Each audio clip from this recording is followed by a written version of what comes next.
जय श्री राधे कृष्ण। आप सभी का हमारे YouTube चैनल पे बहुत बहुत स्वागत है। आइए सुनते हैं श्री दुर्गा सप्तशती में 9वें 10वें अध्याय की कथा। श्री दुर्गा सप्तशती में कुल मिलाकर के 700 श्लोक हैं, जिसमें कि 13 अध्याय है। आपने अब तक जो कि 8 अध्याय तक को कथा श्रवण किया। इसी प्रकार से आगे के अध्याय को सुनने के लिए हमारे चैनल पे बने रहे। चैनल पे अगर आप नए हैं तो चैनल को लाल बटन दबा करके सब्सक्राइब करें, साथ में बेल आइकन घंटी को दबाएं ताकि मेरे वीडियो का नोटिफिकेशन आपको समय से मिलता रहे। तो आइए सुनते हैं श्री दुर्गा सप्तशती में सुनते हैं 9वें अध्याय की कथा। तो बोलिए प्रेम से माता दुर्गा की जय, नव दुर्गा देवी की जय, सर्व देवी देवता की जय। 9वें अध्याय की कथा। इस अध्याय में निशुंभ वध का वर्णन किया गया है। तो आइए सबसे पहले माता दुर्गा का ध्यान करते हैं, उसके बाद फिर हिंदी में कथा को श्रवण करेंगे। तो बोलिए प्रेम से दुर्गा माता की जय।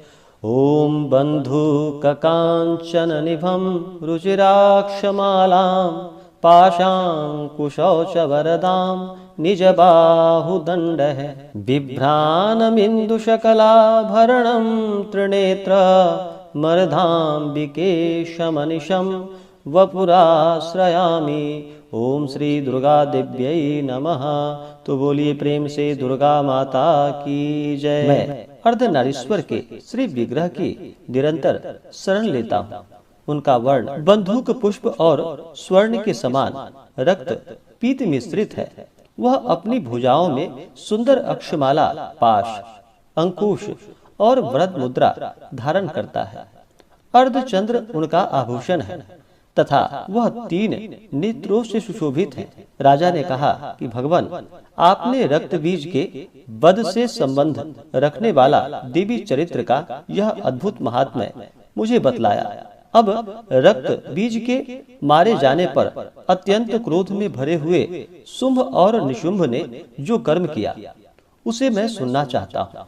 ऋषि कहते हैं कि राजन, युद्ध में रक्त बीज तथा अन्य दैत्यों के मारे जाने पर शुंभ और निशुंभ के क्रोध की सीमा न रही।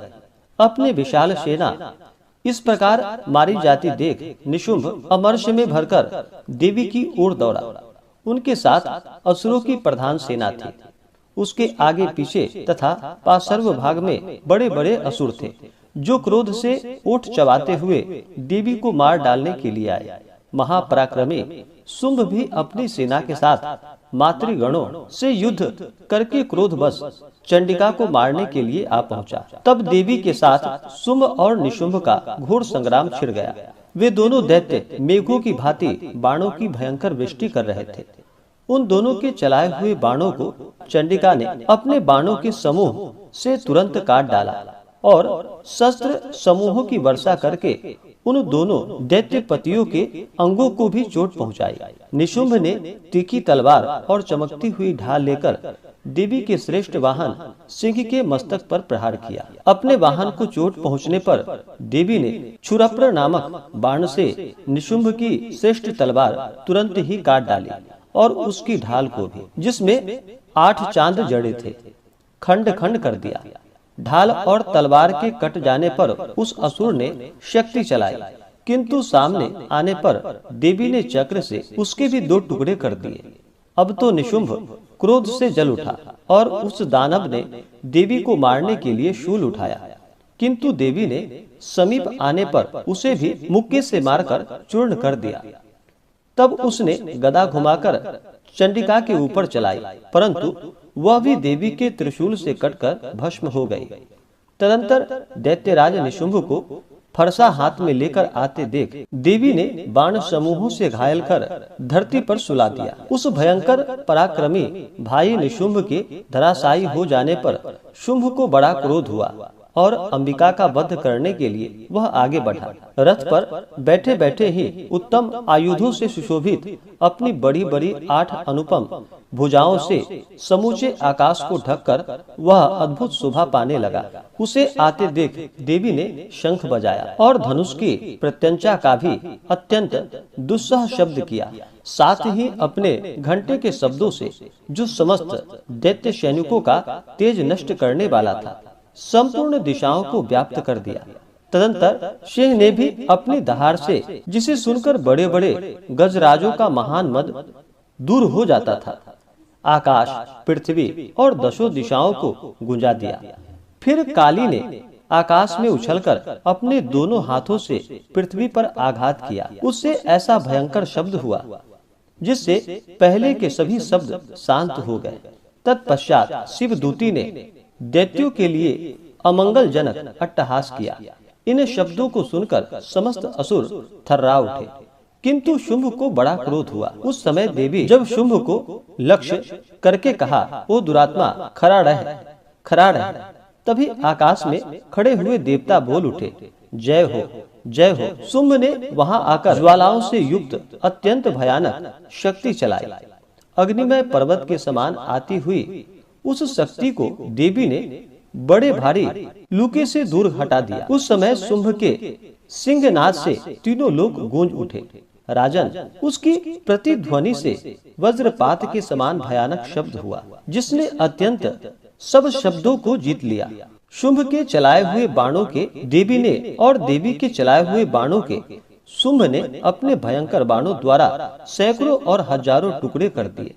तब क्रोध में भरी हुई चंडिका ने शुंभ को शूल से मारा। उसके आघात से मूर्छित हो वह पृथ्वी पर गिर पड़ा। इतने में ही निशुंभ को चेतना हुई और उसने धनुष हाथ में लेकर बाणों द्वारा देवी काली तथा सिंह को घायल कर डाला। फिर उस दैत्यराज ने 10,000 बाहें बनाकर चक्रों के प्रहार से चंडिका को आच्छादित कर दिया।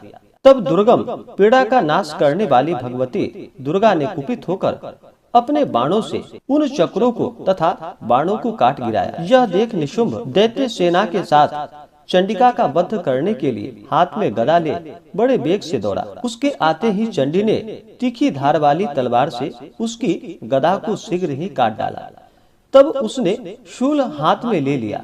देवताओं को पीड़ा देने वाले निशुंभ को शूल हाथ में लिए आते देख चंडिका ने वेग से चलाए हुए अपने शूल से उसकी छाती छेद डाली।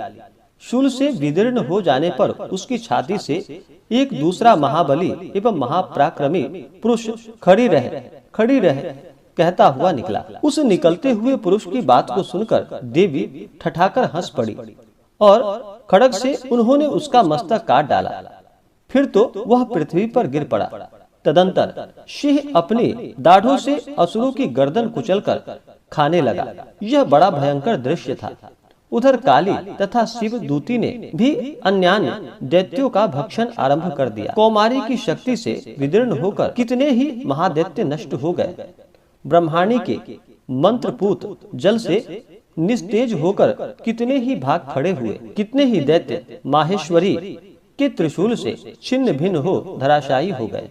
वाराही के थुथुन के आघात से कितनों का पृथ्वी पर कचूमर निकल गया।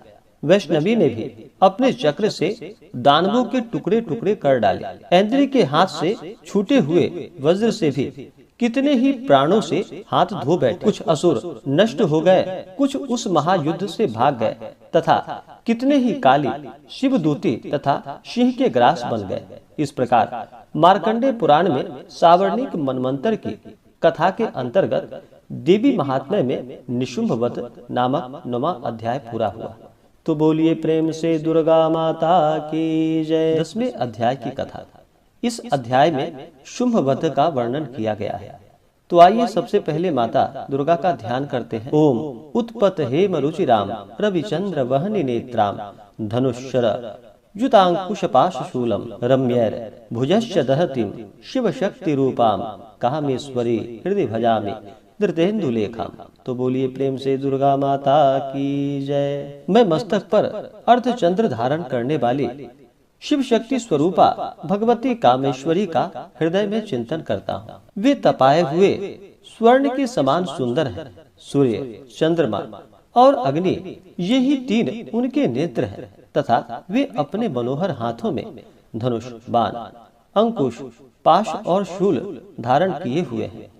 ऋषि कहते हैं, राजन, अपने प्राणों के समान प्यारे भाई निशुंभ को मारा गया देख तथा सारी सेना का संहार होता जान शुंभ ने कुपित होकर कहा, दुष्ट दुर्गे, तू बल के अभिमान में आकर झूठ मूठ का घमंड न दिखा। तू बड़ी माननी बनी हुई है, किंतु दूसरी स्त्रियों के बल का सहारा लेकर लड़ती है। देवी बोली, ओ दुष्ट, मैं अकेली ही हूँ। इस संसार में मेरे सिवा दूसरी कौन है? देख, ये मेरी ही विभूतियां हैं, अतः मुझ में ही प्रवेश कर रही है। तदंतर ब्रह्माणी आदि समस्त देवियां अंबिका देवी के शरीर में लीन हो गई। उस समय केवल अंबिका देवी ही रह गई। देवी बोली, मैं अपनी ऐश्वर्य शक्ति से अनेक रूपों में यहाँ उपस्थित हुई थी। उन सब रूपों को मैंने समेट लिया। अब अकेली ही युद्ध में खड़ी हूँ। तुम भी स्थिर हो जाओ। ऋषि कहते हैं, तदंतर देवी और शुंभ दोनों में सब देवताओं तथा दानवों के देखते देखते भयंकर युद्ध छिड़ गया। बाणों की वर्षा तथा तीखे शस्त्रों एवं दारुण अस्त्रों के प्रहार के कारण उन दोनों का युद्ध सब लोगों के लिए बड़ा भयानक प्रतीत हुआ। उस समय अंबिका देवी ने जो सैकड़ों दिव्य अस्त्र छोड़े, उन्हें दैत्यराज शुंभ ने उनके निवारक अस्त्रों द्वारा काट डाला। इसी प्रकार शुंभ ने भी जो दिव्य अस्त्र चलाए, उन्हें परमेश्वरी ने भयंकर हुंकार शब्द के उच्चारण खिलवाड़ में ही नष्ट कर डाला। तब उस असुर ने सैकड़ों बाणों से देवी को आच्छादित कर दिया। यह देख क्रोध में भरी हुई उन देवी ने भी बाण मारकर उसका धनुष काट डाला। धनुष कट जाने पर फिर दैत्यराज ने शक्ति हाथ में ली, किंतु देवी ने चक्र से उसके हाथों की शक्ति को भी काट गिराया।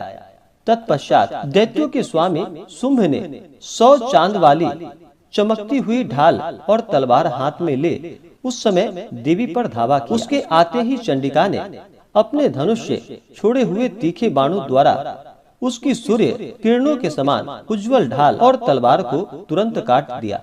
फिर उस दैत्य के घोड़े और सारथी मारे गए। धनुष तो पहले ही कट चुका था। अब उसने अंबिका को मारने के लिए उद्यत हो भयंकर मुदगर हाथ में लिया। उसे आते देख देवी ने अपने तीक्ष्ण बाणों से उसका मुदगर भी काट डाला। इस पर भी वह असुर मुक्का तानकर बड़े वेग से देवी की ओर झपटा। उस दैत्यराज ने देवी की छाती में मुक्का मारा। तब उन देवी ने भी उसकी छाती में एक चाटा जड़ दिया। देवी का थप्पड़ खाकर दैत्यराज शुंभ पृथ्वी पर गिर पड़ा, किंतु पुनः सहसा पूर्ववत उठकर खड़ा हो गया। फिर वह उछला और देवी को ऊपर ले जाकर आकाश में खड़ा हो गया।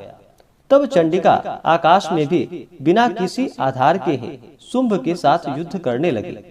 उस समय दैत्य और चंडिका का आकाश में एक दूसरे से लड़ने लगे। उनका वह युद्ध पहले सिद्ध और मुनियों को विस्मय में डालने वाला हुआ। फिर अंबिका ने शुंभ के साथ बहुत देर तक युद्ध करने के पश्चात उसे उठाकर घुमाया और पृथ्वी पर पटक दिया। पटके जाने पर पृथ्वी पर आने के बाद वह दुष्टात्मा दैत्य पुनः चंडिका का वध करने के लिए उनकी ओर बड़े वेग से दौड़ा।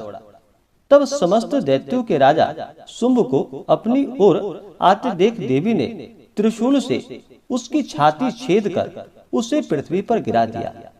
देवी के शूल की धार से घायल होने पर उसके प्राण पखेरु उड़ गए और वह समुद्रों, द्वीपों तथा पर्वतों सहित समूची पृथ्वी को कपाता हुआ भूमि पर गिर पड़ा। तदंतर उस दुरात्मा के मारे जाने पर संपूर्ण जगत प्रसन्न एवं पूर्ण स्वस्थ हो गया तथा आकाश स्वच्छ दिखाई देने लगा। पहले जो उत्पात सूचक मेघ और उल्कापात होते थे, वे सब शांत हो गए तथा उस दैत्य के मारे जाने पर नदियां भी ठीक मार्ग से बहने लगी। उस समय शुंभ की मृत्यु के बाद संपूर्ण देवताओं का हृदय हर्ष से भर गया और गंधर्वगण मधुर गीत गाने लगे। दूसरे गंधर्व बाजे बजाने लगे और अप्सराएं नाचने लगी। पवित्र वायु बहने लगी। सूर्य की प्रभा उत्तम हो गई। अग्निशाला की बुझी हुई आग अपने आप प्रज्वलित हो उठी तथा संपूर्ण दिशाओं के भयंकर शब्द शांत हो गए। इस प्रकार श्री मार्कंडे पुराण में सावर्णिक मनमंत्र की कथा के अंतर्गत देवी महात्म्य में शुंभवध नामक 10वां अध्याय पूरा हुआ। तो बोलिए प्रेम से दुर्गा माता की जय। तो आशा करता हूँ यह जानकारी आपको अच्छा लगा हो। ऐसे ही ज्ञानवर्धक जानकारियाँ प्राप्त करते रहने के लिए, व्रत पूजा के बारे में जानने के लिए, कथा को सुनने के लिए चैनल पे अगर आप पहली बार आए हैं तो चैनल को लाल बटन दबा करके सब्सक्राइब करें, साथ में बेल आइकन घंटी को दबाएं ताकि आने वाली वीडियो का नोटिफिकेशन आपको समय से मिलता रहे। वीडियो को लाइक करें, शेयर करें, सुखी रहें और स्वस्थ रहें।